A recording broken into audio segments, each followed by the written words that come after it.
cả mọi người, mình là siêu mẫu Kim Huệ.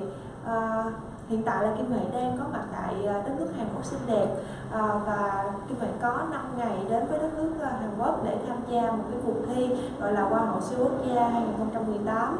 Và sẵn tiện đến tham quan đối với đất nước Hàn Quốc thì mình có nghe đến danh tiếng của thẩm mỹ viện La Vie An ở Giang Nam.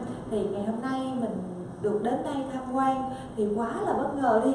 Không gian của thẩm mỹ viện vô cùng xinh đẹp, và khi mà mình bước xuống một cái tầng gọi là tầng hầm thì ở đây đây là một cái khuôn viên vừa mới thiết kế hoàn thành xong, trông rất là đẹp, trông rất là hiện đại như thế này.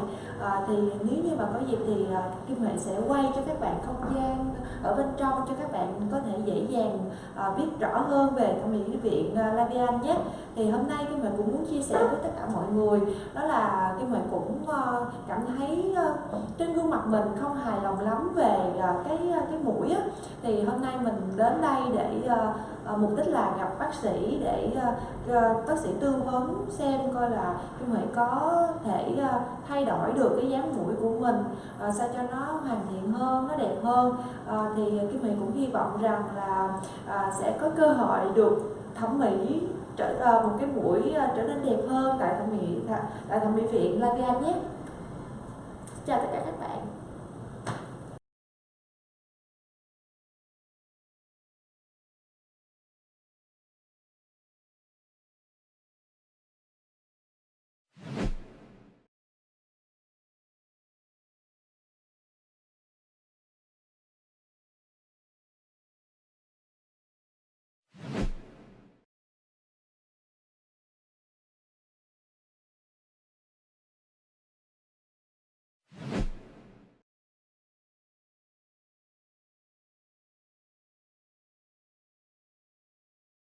없어지는 건 아니고 지금보다는 이게 살짝 이렇게 당겨지면 팔자도 좋아지고 그다음에 눈가도 이 레이저를 할 거기 때문에 웃었을 때 살짝 생기는 그런 게 지금보다는 덜 깊게 보여요.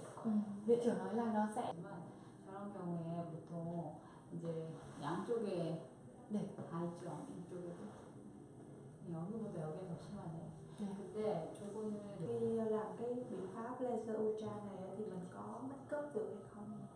원장님 수술하고 나서 시술하고 나서 바로 메이크업 그 화장 할 수 있나요? 네, 가능해요.